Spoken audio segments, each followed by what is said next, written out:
اللي بتحلم بيه بتصحى تلاقيه.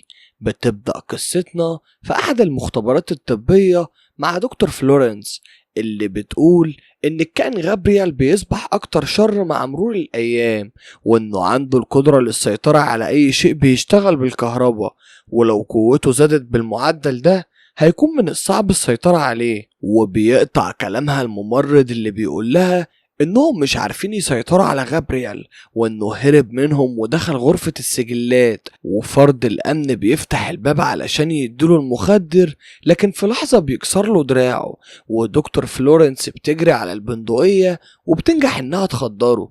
ولما بتدخل بيكون عامل الصح مع الدكاترة اللي جوه. اول ما بيفوق بيقول لهم عن طريق الراديو انه هيقتل الجميع، فبترد انها حاولت مساعدته لكن الواضح انها مخطئة، وإن آن الأوان لاستئصال المرض الخبيث. بعد مرور 22 سنة بنشوف ماديسون اللي بتكون في الشهر الأخير ليها من الحمل. في اليوم ده استأذنت من الشغل بدري علشان حاسة بالإرهاق، وبنعرف من جوزها ديريك إنها أكتر من مرة تحمل والطفل بيموت في أحشائها. ديريك بيكون عنيف في تعامله معاها ورافض فكرة الحمل، ولما بتزقه بعيد عنها بيكون رد فعله عنيف وبيخبط راسها في الحيطة، وبيتأسف لها وبينزل يجيب تلج، ومادي بتقفل الباب ومترضاش تفتح له بالرغم ان راسها بتنزل في كثافة. ولما بتنام بتحلم بديريك اللي بيكون نايم على الكنبة وبيسمع صوت في المطبخ، وبيكتشف ان الخلاط اشتغل لوحده، ولما بيقفله التلاجة بتفتح لوحدها، وبيجري على الصالة وبيتفاجئ ان التلفزيون شغال وفي حد قاعد بيتفرج. ولما بيولع النور بيلاقيه اختفى، وبيظهر من وراه كائن غامض وبيخترق جمجمته. مادي بتصحى من النوم مخضوضة، ولما بتنزل بتبص عليه بتلاقيه بالشكل اللي انتوا شايفينه ده، وبتحس بظل بيقرب منها. ولما بتجري على غرفتها وبتقفل الباب بيكسره وبتقع على الارض فاقدة الوعي. الجيران بتسمع اصوات في المنزل وبتبلغ الشرطة، وبنشوف المحققين كيكو وريدج اللي بيكونوا مصدومين من بشاعة الحادثة. مادي لما بتفوق بتلاقي نفسها في المستشفى واختها ست جنبها، وبتتصدم اكتر لما بتعرف انها سقطت. بعد يومين المحقق كيك بيجي علشان ياخد اقوالها، وفي نفس الوقت بتدخل سيد وبيكون مستغرب من لبسها، فبتبرر انها بتأدي دور اميرة في الملاهي وحبت تقضي وقت البريك مع اختها. بيكون واضح انه معجب بسيد وما بيعرفش ياخد اي معلومة من ماديسون لان الصدمة كانت مأثرة عليها. لما بيطلع على المشرحة بيقابل المحققة ريدج اللي بتقوله ان الايد اللي قتلت كانت بالمقلوب، زي ما يكون القاتل كان بيتدلى من السقف، وبتقوله انها عرفت من الجيران ان الزوج كان دايما بيتعدى على زوجته، وكل الخيوط بتشير ناحية مادي لكن مفيش اي دليل. بعد مرور اسبوعين مادي بترجع البيت بالرغم من اعتراض اهلها، وبتقول ان مش هتخلي حد يسلبه منها زي زوجها وطفلها. وبالليل وهي خارجة من الحمام بتتفاجئ ان الاضاءة بتطفي وبتنور بشكل غريب زي ما يكون طفل بيلعب في الكهرباء، وبتقرر تقفل كل مداخل ومخارج البيت كويس وغيرت كل الاقفال، لدرجة ان سيد علشان تشوفها دخلت من الشباك. في اليوم ده سيد بتعرف ان مادي مش اختها شقيقتها، ولكن باباها ومامتها اتبنوها وهي عندها 8 سنين، وان والدة مادي ماتت وهي بتولدها، لكن الغريبة انها مش فاكرة اي حاجة قبل التبني. الوقت ده بتكون سيريانا المرشدة السياحية بتأدي عملها بمدينة سياتل القديمة، ولما بتنتهي وبتطفي الإضاءة بتسمع صوت من الممر اللي قدامها، فبتمشي في الممر وبتحس ان الصوت بيقرب منها، فبتجري ناحية الإضاءة وبتشغلها لكن ما بتلاقيش حد. ولما بتبص فوقيها بيهجم عليها الكائن المرعب، وبتفتح عينيها بتلاقي نفسها متكممة ومربوطة في سقف غرفة. الكائن بيقرب وبيقول لها عن طريق الراديو بصوت مخيف: انت مش عارفة انا استنيت اليوم ده قد ايه. بنروح لبيت دكتور فلورنس اللي بيتصل بيها وبيقول لها انه حان الوقت لاستئصال الورم الخبيث، وبيقفل السكة ويسيبها تضرب اسداس في اخماس. مادي وهي بتغسل الهدوم بتشوف الدكتورة فلورنس قدامها بتصرخ وبتقول لها بتعملي ايه في بيتي؟ فبترد مادي ان ده بيتي انا، وبتكون فاقدة القدرة على الحركة، وبترفع عينيها بتشوف شخص بيقرب ناحية الدكتورة، ومعالم المكان بتتغير وكأنها في شقة تانية. بيرفعها لفوق وبيحدفها قدامه، وبيكون واضح انها اتعرفت عليه وبتكون مستغربة انه لسه عايش، وبيجيب احد جوايزها اللي على شكل سكينة، ولما بتقوله انت عايز ايه بيقول لها عايز اوريك الورم الخبيث بقى ايه، وبيضربها على راسها لغاية ما تتفتت. ومادي لما بتصرخ بتكتشف انها بتحلم وهي صاحية كمان، وبنعرف ان ده حصل فعلا لما بنشوف الشرطة في منزل دكتور فلورنس، والشرطية بتقول للمحقق كيك ان القاتل استخدم احد جوايزها واحتفظ بالجزء العلوي اللي شبه السكينة. وبنعرف ان لسه في بحر من الدم لما بنشوف الكائن بيسنها وبيجهزها، وبتكون سريانا لسه مربوطة في سقف الغرفة، ولما بتحاول تفك نفسها بيحذرها ما تعملش كده تاني. كيك كان بيراجع الملفات اللي كانت في منزل دكتور فلورنس، وبيلاقي صورة طفلة كانت بيتعمل عليها اختبارات، فبيديها للشرطي وبيطلب منه يكبرها على برنامج لسن 30 سنة. في نفس اليوم ده مادي بتكون نايمة على سريرها في امان الله، ولما بتفتح عينيها بتلاقي راجل عجوز نايم جنبها، فبتصرخ وما بتكونش قادرة تحرك جسمها، وبتلاقي الكائن بيتحرك من وراها وبيعدي فوق منها وبيقف فوق الراجل وبيضربه بشكل متكرر وبشع لغاية ما السرير بيتغرق دم. المرة دي بتشوف ملامح وش القاتل وبتبص في عينه، ولما بتصرخ بتقوم من النوم. في اليوم ده بتروح اسم الشرطة وبتبلغ البوليس اللي ما بيكونش مصدقها، فبتوديهم للعنوان، ولما بيوصلوا للشقة بيتأكدوا فعلا من كلامها. وفي اسم الشرطة بياخدوا من مادي مواصفات القاتل اللي بتكون تشبه الشخصيات الكرتونية، وبتحس انهم مش مصدقينها. بتسيبهم وبتدخل الحمام وبيجيلها اتصال من رقم مجهول، ولما بترد بيكون القاتل اللي بيندهلها بإيميلي، وبيقول لها ان ده اسمك الحقيقي قبل ما يتبنوكي. لما بتسأله انت مين بيقول لها انت عارفاني كويس حتى لو كانوا اقنعوك ان من نسج خيالك، وبيقول لها انه هينتقم من الجميع، فبتترجاه ما يأذيش حد، وبتنده عليه بغابرييل، وبتكون مستغربة ازاي عرفت اسمه، فبيقول لها احنا لسه في البداية وبيقفل المكالمة.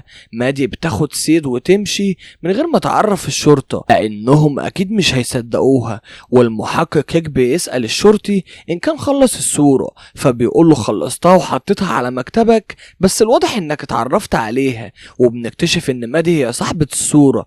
مادي بتروح لمامتها وبتسألها قبل ما تتبناها كان ليها اخوات، فبتنفي. ولما بتسألها عن اسم غابرييل بنلاحظ ان الام اتصدمت، وبيكون واضح انها تعرف الاسم ده. بتشغل لهم شريط فيديو لعيد ميلاد مادي التاسع، وبنعرف ان في الفترة دي كانت بتدعي ان ليها صديق اسمه غابرييل، لكن محدش بيشوفه غيرها. في الوقت ده المحقق كيك بيكون لسه بيراجع الملفات، وبيكتشف ان اللي كانوا بيتابعوا حالة مادي مع دكتور فلورنس اتنين، هما دكتور جون ودكتور فيكتور.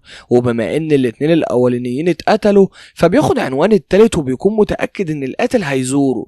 مادي وهي بتغسل اسنانها بتبص للمراية وبتشوف انعكاسها جايب الدكتور فيكتور اللي بيكون بيقلع وبيجهز للاستحمام. ملامح المكان بتتغير وبنشوفه في البانيو والكائن بيقرب منه. المحقق كيك بيوصل للعنوان وبيلاقي الباب مفتوح، ولما بيدخل الحمام بيشوف الشكل المرعب ده. ادي كانت شايفاه وبتحاول تحذره ان القاتل لسه موجود، وبالرغم انه ما كانش سمعها الا انه قدر يسمع صوت السكينة والقاتل بيحاول يطعنه وبيفلت منه وبيضربه بالنار فبيهرب. بيجري وراه بشكل انتحاري وبيتم بينهم معركة تانية، وبرضه بينجح ويهرب وسط ذهول كيك. ولان مادي كانت ناسية جزء كبير من طفولتها فالشرطة بتستعين بمعالجة تنويم مغناطيسي علشان تساعدها تفتكر. وبنعرف ان غابرييل كان صديق خفي وبيتواصل معاها بشكل مستمر لغاية ما في يوم بيخدعها علشان تقتل سيد في بطن مامتها، فبتقرر تخرجه من حياتها وتعمل نفسها مش سامعاه. في الوقت ده سريانا بتنجح انها تفك نفسها والارضية القديمة بتقع بيها، وبنكتشف انها كانت محبوسة في الدور العلوي المنزل مادي. الشرطة بتلاقي هناك بدلة القاتل وسلاح الجريمة، فالقضية بتلبس مادي وبيتم وضعها في الحجز. سيد بتقدر توصل لعنوان المستشفى اللي كانت بتتعالج فيها مادي، وبتلاقيها اصبحت مكان مهجور. النار، لكنها بتتسلل لغرفة السجلات وبتوصل لملف اختها من اوراق وشرايط الفيديو اللي بنعرف من خلالهم ان والدة مادي تم اغتصابها في عمر 15 سنة وحملت في توأم وقررت تسيبهم للمستشفى. وبنعرف انها نفسها سيريانا المرشدة المختطفة اللي بتكون دخلت في غيبوبة من اثر الحادثة. بنكتشف ان غابرييل ما هو الا توأم طفيلي المادي، وانه كان في قمة الشر والعدوانية وكان بيتغذى عليها زي الطفيليات، وانه ليه القدرة على التحكم فيها حتى على مجال الرؤية، وبيستخدم جسمها بدون اي ادراك منها. وبنروح للحجز والمساجين وكانوا بيعتدوا على مادي وعاملين لها حفلة ترحيب، وفجأة كهربة المكان كلها بتتحرق والدم بينزف في غزارة من راسها.